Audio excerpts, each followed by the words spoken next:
Get your notebooks out and get ready to take some notes. Christine Buzan is a posing expert, and she's made it her mission to help everyone look and feel their best with her helpful posing video hacks.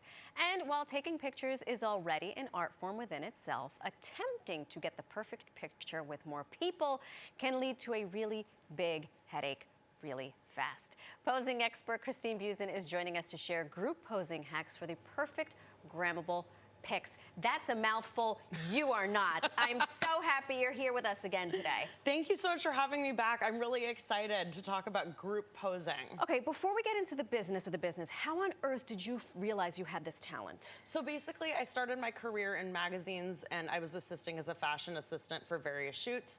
And so from there, I kind of would learn from the models, okay, how do you do this? Because I'd see that they would show up to the set as their own personalities. The models. Yes, then they'd be able to transform themselves completely in front of the camera. And at that point, I had started a blog, and so I had to be in front of the camera as well. And then everything changed when I gained 70 pounds in 1 year, and I realized that the things that worked for me when I was thinner didn't necessarily work for me in my new body. Okay. So I really made it my mission to kind of break down formulaically how to pose for photos in a way that's accessible for everyday people. Because whether you're trying to get a job or trying to get a date or even making new friends, we make so many of our first impressions through photos. Through a photo. So what are some general posing rules, if you will? Yeah, so when you're posing with other people, it's really about, a lot of the times people will kind of get trapped within the group. Yes. And they'll lean forward really dramatically. Look at you. Or, or they'll all kind of turn to the side. See how we're doing the exact same thing facing each other. Right. So they get really caught up in the group dynamic.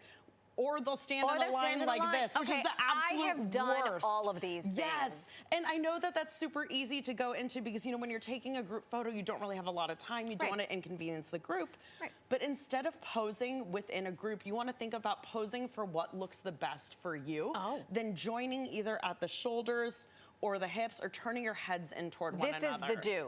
Yes, so you can see we're all kind of staggered. Everybody's doing something a little bit different with their arms or their legs, but we're turned in toward one another instead of hunching over, losing our torsos, and actually making ourselves look a lot larger when you're, you know, hunching over. Right. Okay, so the takeaway here is know which pose works for you. Yes, and then connect with the group.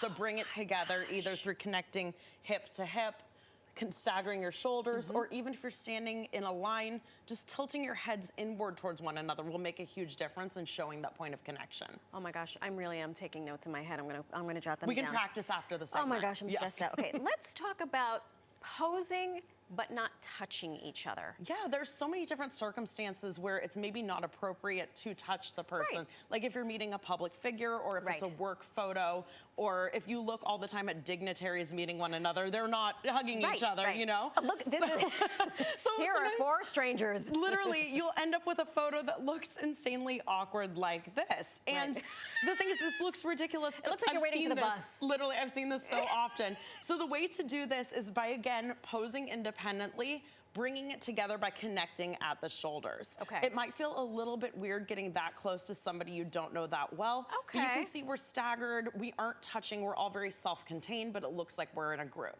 Okay. And if you don't know what to do with your hands, you can place one hand in your pocket. You can put both hands in front of you, just like Belle is doing. Sure.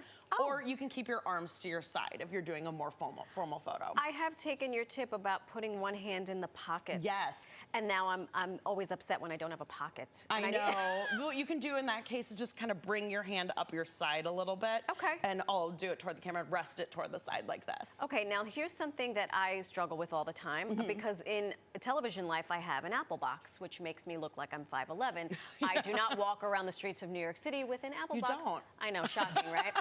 What do you do when there's a huge height differential? Yes, so really it's about establishing yourself at a diagonal. So whoever's closest to the camera looks largest. Whatever's farthest away looks smallest. So you see my hand looks larger, smaller. So let's do a sitting height differential. Yes, so basically if you are with somebody who's significantly shorter, are you sitting as an example, but maybe you're posing with someone who is younger or someone who is seated, what you want to do is make sure that you are standing behind them at a diagonal. So they are who is closest to the camera. You don't want to be standing directly to the side of them because that will give you a really disproportionate look because you're both kind of on the same plane. Oh, look Instead, at you just that. want to diagonal yourself to the back. When you're posing with other people, one of the things you want to do is kind of get your heads as close together. I see. Not on the exact same level, but close together. So you don't want to lean in because that just ruins the lines of the photos. That looks ridiculous. It looks more awkward, but you know, that's something that we do. It's something that's very common, which you don't have to. So just stand at a diagonal, have the photographer kind of shooting you at a bit of a diagonal, have the person in the chair in the front, and then you can connect like Brendan did by resting your hand on the person's shoulder. There you go. There's the connection. And it still looks nice. Can we talk about couples posing? Because I am engaged, and we are going to maybe do a thing. I'll come. Please, I need ideas. I'll come to your wedding. I need all the help I can get.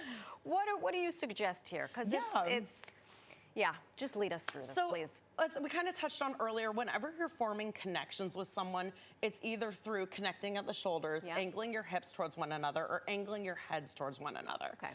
And the closer of a relationship you have with someone, the more of these touch points you want to incorporate within your photos. Sure. So Bren and Belle are married. They've been married for almost like 6 years now. They look like they're about to go into mediation right now. Literally. But you can't tell that from this photo. Both their hips are facing the camera. Their shoulders are squared on. See, now just bringing the hips inward. Both of them are angling in. Heads are tilted towards one another. Additional points of connection. Oh, look at this one too. See, they're connected at the hips and staggered shoulders over one another while holding hands. So it just, little changes make a big difference. And I see that she has her foot out as well. She does. Elongating which is the line. continuing the line of the pose, which is really nice. And again, I mean, these are just photos we snapped on an iPhone. You don't have to have a professional photographer to make these tiny changes. All right, do you want to be my wedding photographer? Photos.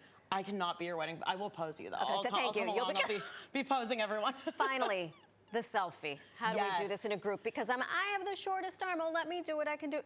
Yeah, so Please. I am often the tallest person, tallest and largest person in my group. The thing is, though, when you have the tallest person taking the photo, our phones have wide angle lenses, so they stretch out your face, they stretch out whoever's at the end. So you see, we have me, then we have Brendan, then we have Belle, who's the tiniest in the back. She goes away, it's just Brendan and me taking up the entire frame. So the way to fix this is by actually kind of positioning yourself in like a diamond formation with the tiniest person. No, so I have to do the thing.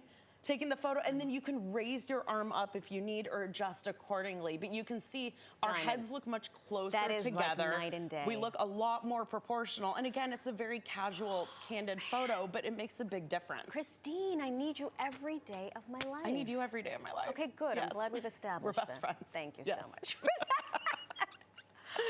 Incredible, incredible photos, incredible tips. And if you would like to find out more about this, tell folks. Yes, you can find me at @Christine_Buzan on Instagram. You can find me on TikTok at Look Good in Photos. You can find her on New York Living or my wedding whenever I get married. Everywhere. We'll be right